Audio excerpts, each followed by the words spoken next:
എന്താ ഇവിടെ? വാക്കുകൾ ഉറക്കാതെ അവൾ എഴുന്നേൽക്കാൻ ശ്രമിച്ചതും വേച്ചുപോയിരുന്നു. ദേവ് ഓടി വന്ന് അവളെ ഇറുകെ പിടിച്ചു.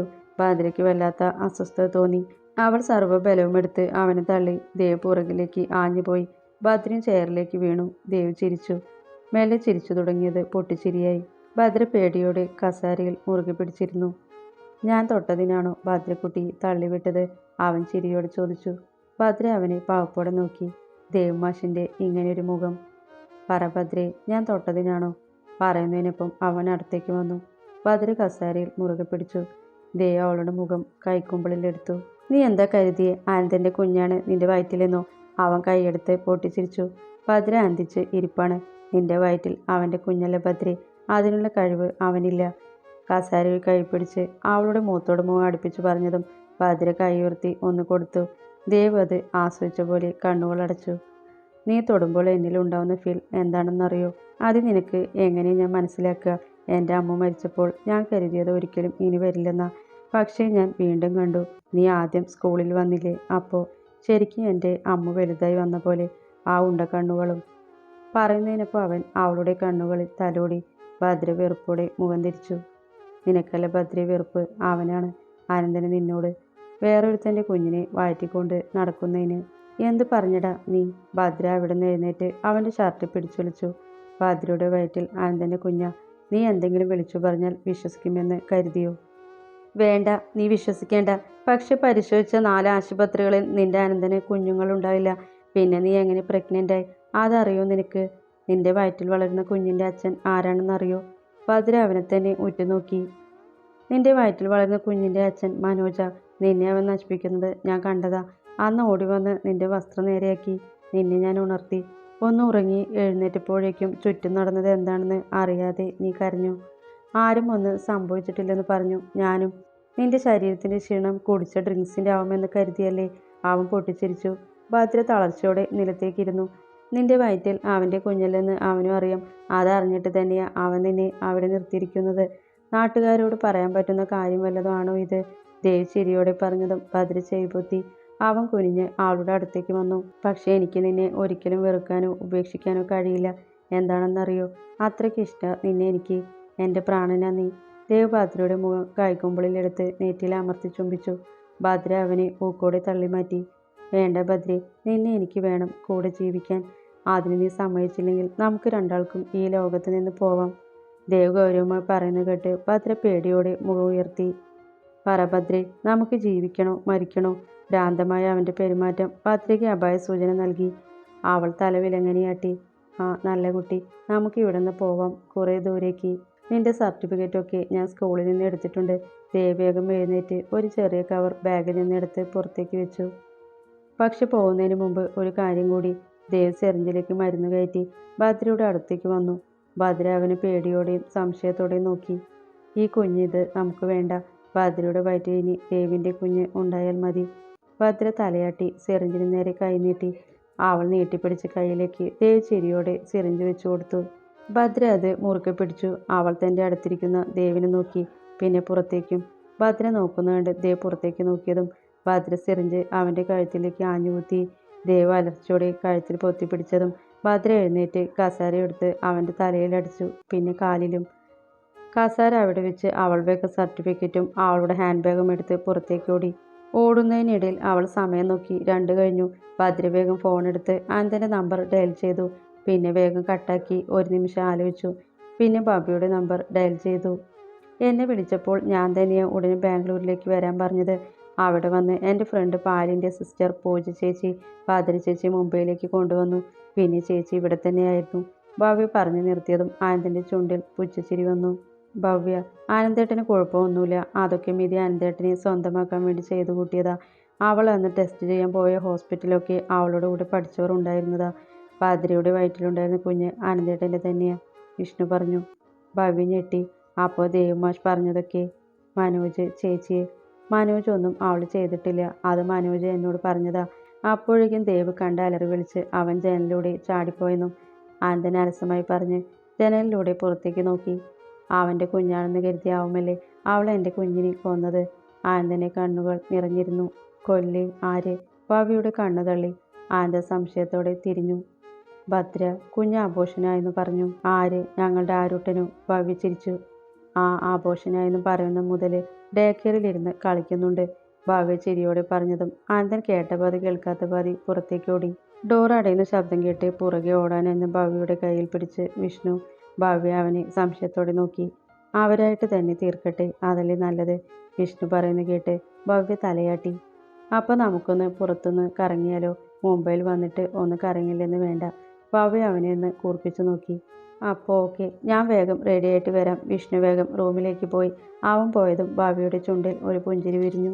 മറൈൻ ഡ്രൈവിലേക്കായിരുന്നു അവർ പോയത്. റോഡിനോട് ചേർന്നുള്ള തിട്ടും അതിന് താഴെ വലിയ കല്ലുകളും നിറയെ ഇട്ടിട്ടുണ്ട്. വിഷ്ണു എല്ലാം ആകാംക്ഷയോടെ നോക്കി. നെരിമാൻ പോയിന്റ്. അവൻ്റെ നോട്ടം കണ്ട് ഭവ്യ പറഞ്ഞു.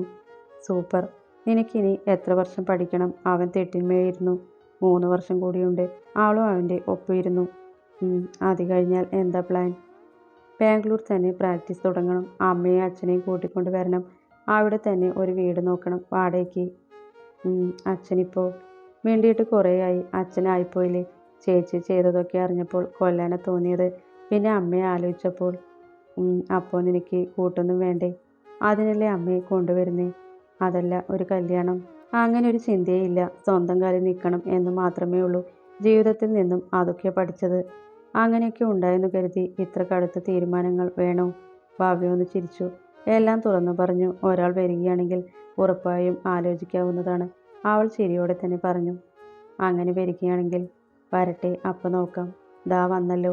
ഭവ്യ അതിശയത്തോടെ ചുറ്റും നോക്കി. പിന്നെ വിഷ്ണുവിനെയും. എവിടെ? ആര്? ഈ ഞാൻ തന്നെ. വിഷ്ണു ചിരിച്ചു. ഭവ്യ അവനെ തന്നെ ഞെട്ടലോടെ നോക്കി. വിഷ്ണു ചെറിയ പുഞ്ചിരിയുമായി കടലിലേക്ക് നോക്കിയിരുന്നു. എനിക്ക് അങ്ങനെയൊന്നും ഇപ്പോൾ പറയണ്ട, ആലോചിച്ചിട്ട് മതി. എത്ര വർഷമാണെങ്കിലും വെയിറ്റ് ചെയ്തോളാം. ഭവ്യ പറയുന്നതിന് മുമ്പേ വിഷ്ണു പറയുന്നത് കേട്ട് അവളൊന്നും മിണ്ടാതെ തലകുനിച്ചിരുന്നു. എനിക്ക് വിശക്കുന്നുണ്ട്, നമുക്ക് എന്തെങ്കിലും കഴിച്ചാലോ?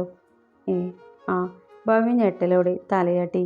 ഉച്ചയ്ക്ക് ഭദ്ര ഫ്ലാറ്റിലെത്തി. അവളെത്തും മുമ്പേ പൂജയും പായലും ആരുട്ടനെ കൂട്ടി എത്തിയിരുന്നു. ആഹാ, നിങ്ങളെവിടെയുണ്ടോ? ഭവ്യ എവിടെ? അവൾ മാളിലുണ്ട്. ഞങ്ങളും അങ്ങോട്ട് പോവാ. പോയിട്ട് വേഗം വരാം. ചെറിയ ഷോപ്പിംഗ് ഉണ്ട്. ഓഹോ, അപ്പോൾ ഞാൻ വേണ്ടേ? വേണ്ട, പോയിട്ട് വരുമ്പോൾ ചേച്ചിക്കൊരു സർപ്രൈസ് ഉണ്ട്. ആ പിന്നെ ആരുട്ടൻ റൂമിൽ ഉറങ്ങുന്നുണ്ട്. ഭദ്ര പുഞ്ചിരിയോടെ തലയാട്ടി.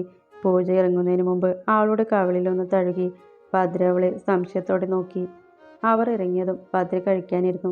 കഴിച്ച് എഴുന്നേറ്റപ്പോഴേക്കും ആരോ ഉണർന്നിരുന്നു. ഭദ്ര വേഗം കൈ കഴുകി കുഞ്ഞിനെ എടുത്ത് പാല് കൊടുത്തു. പാല് കൊടുത്തു കഴിഞ്ഞതും കോളിംഗ് ബെൽ അടിച്ചിരുന്നു. ഭദ്ര കുഞ്ഞിനെ കയ്യിലെടുത്തു. മറുകൈ കൊണ്ട് ഡോർ തുറന്നു.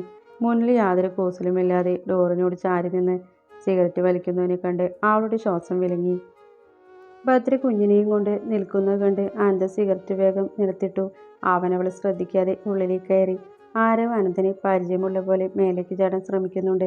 ഭദ്ര കുഞ്ഞിനെ ഇറുകെ പിടിച്ച് ഞെട്ടലോടെ അതിശയത്തോടെ നോക്കി.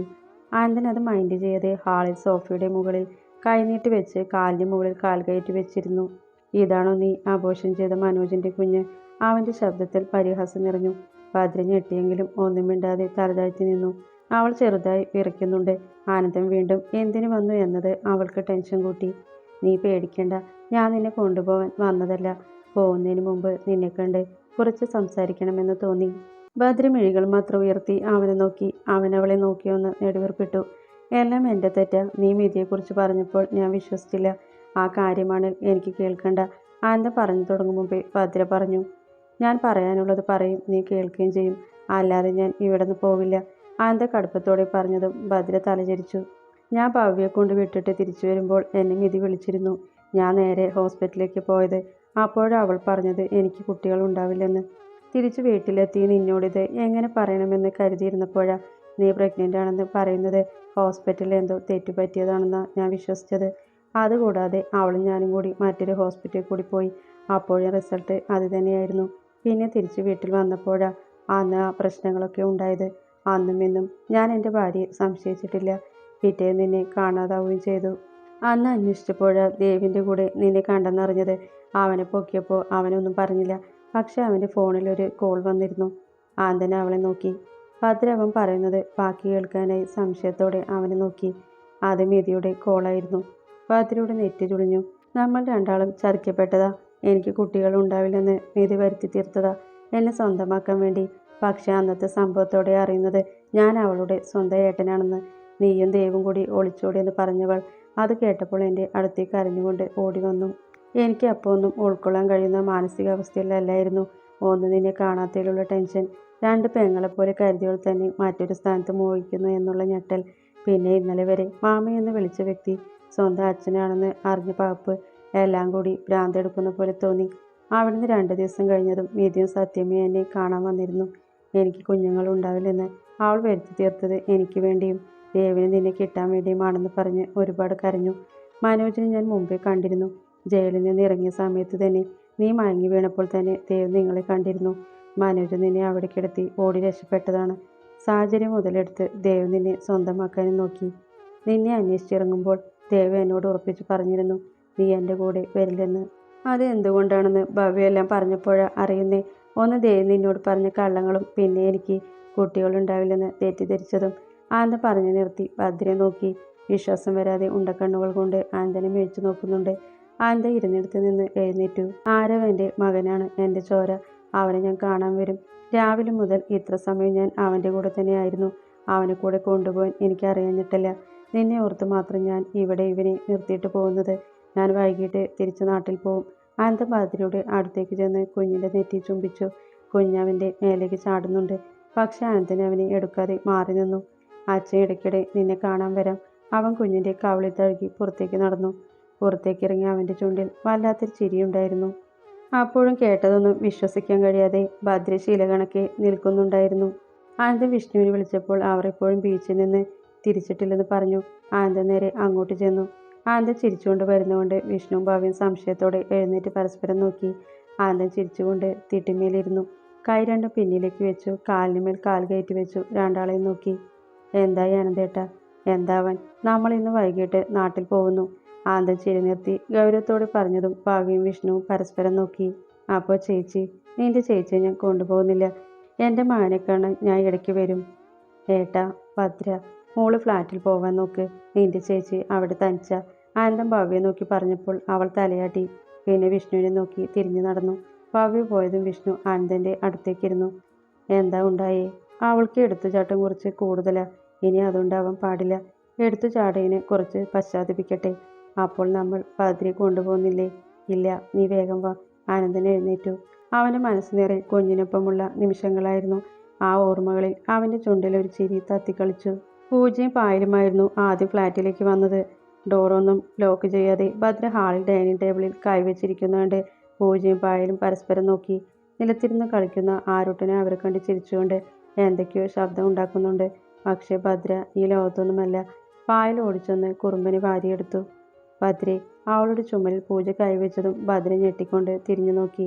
അവളുടെ നിറഞ്ഞൊഴുകുന്ന കണ്ണുകൾ കണ്ട് പൂജ നെറ്റിച്ചൊളിച്ചു. ഭദ്ര ഒരു പൊട്ടിക്കരച്ചിലൂടെ അവളുടെ വയറിൽ മുഖാമർത്തിക്കൊണ്ട് ചുറ്റിപ്പിടിച്ചു. അനന്തേട്ടൻ വന്നിരുന്നു. ആരോ ഞങ്ങളുടെ കുഞ്ഞ, എൻ്റെ അനന്തേട്ടൻ്റെ. ഭദ്ര കരച്ചിലോടെ പറഞ്ഞതും പൂജ പായലിനെ നോക്കി ചിരിച്ചു. അതിനാണോ നീ കരയുന്നേ? സന്തോഷിക്കല്ലേ വേണ്ടത്? എന്നാലും ഞാൻ അറിഞ്ഞില്ലല്ലോ. ഭദ്ര കണ്ണീർ തുറച്ചുകൊണ്ട് പറഞ്ഞതും പൂജ ചിരിച്ചു. ഇതിലും ഹൃദയം താർന്ന ഒരാളെ ഞാൻ ഇന്ന് രാവിലെ കണ്ടേയുള്ളൂ. പൂജ മാറിൽ കൈകെട്ടി നിന്നുകൊണ്ട് പറഞ്ഞതും ഭദ്ര സംശയത്തോടെ മുഖം ഉയർത്തി. സ്വന്തം കുഞ്ഞ് ജീവനോടെ ഉണ്ടെന്ന് അറിയാതെ ആദ്യമായി ആ കുഞ്ഞിനെ കാണുന്ന അച്ഛനെ. പക്ഷെ അയാൾ കരഞ്ഞില്ല. എന്നാൽ ആ കണ്ണുകൾ നിറഞ്ഞിരുന്നു. സ്വന്തം കുഞ്ഞാണെന്ന് പറഞ്ഞു കൊടുക്കാതെ തന്നെ അയാൾ ആ കുഞ്ഞിനെ കെട്ടിപ്പിടിച്ചു കരഞ്ഞു. കുഞ്ഞ് ആദ്യമായി കാണുന്ന അപരിചിതത്വം ഒന്നും കാണിക്കാതെ അയാൾ പറഞ്ഞപ്പോൾ തന്നെ അച്ഛനെന്ന് കൊഞ്ചി വിളിച്ചിരുന്നു. അത് എന്തുകൊണ്ടാണെന്ന് ഞാൻ പറയാതെ തന്നെ ഭദ്രയ്ക്ക് അറിയാലോ. എനിക്കിപ്പോൾ എൻ്റെ അനന്തേട്ടനെ കാണണം. ഭദ്ര കരഞ്ഞു. അനന്തേട്ടൻ പോയല്ലോ. എല്ലാം കേട്ട് വന്ന ഭവ്യ അത്ഭുതത്തോടെ പറഞ്ഞതും ഭദ്ര കരച്ചിലൂടെ മുഖം പൊത്തി. എല്ലാം എൻ്റെ തെറ്റാ, എൻ്റെ എടുത്തുചാട്ടമ എല്ലാത്തിനും കാരണം. ഭദ്ര പദം പറഞ്ഞ് കരയുന്ന കണ്ട് പൂജ ചുണ്ട് കൂട്ടിപ്പിടിച്ച് ചിരിച്ചു. എയർപോർട്ടിൽ പോവാതെ മറ്റൊരു വഴി പോകുന്ന കണ്ട് വിഷ്ണുവിൻ്റെ നെറ്റി ചുളിഞ്ഞു. ടാക്സി നിർത്തിയതും വിഷ്ണു ഇറങ്ങി ചുറ്റും നോക്കി. അനന്തനും പുഞ്ചിരിയോടെ വിഷ്ണുവിനെ നോക്കി. ഭദ്രയുടെ ഫ്ലാറ്റോ? 4 വശം ഉയർന്നു നിൽക്കുന്ന ഫ്ലാറ്റുകൾ കണ്ട് വിഷ്ണു ചിരിച്ചു. അവളുടെ ഫ്ലാറ്റിലല്ല, അപ്പാർട്ട്മെൻറ്റിൽ. അവൻ പറഞ്ഞതും വിഷ്ണു ചിരിച്ചു. വലിയ ഡയലോഗ് അടിച്ച് ഭാര്യയെ കൊണ്ടുപോയില്ല, കുഞ്ഞിനെ മാത്രം കാണാൻ വരും. എന്നിട്ടെന്താ? എൻ്റെ പ്രാണനാ രണ്ടാളും. അവരെ ഇട്ടേച്ച് ഞാൻ എങ്ങനെയാടാ പോകുന്നേ? ഞാൻ ഇവിടുന്ന് പോകുമ്പോൾ എൻ്റെ കൂടെ എൻ്റെ ഭാര്യയും കുഞ്ഞും ഉണ്ടായിരിക്കും. ആനന്ദൻ ചിരിച്ചുകൊണ്ട് കയ്യിലിരുന്ന ബാഗ് നിലത്ത് വെച്ചു.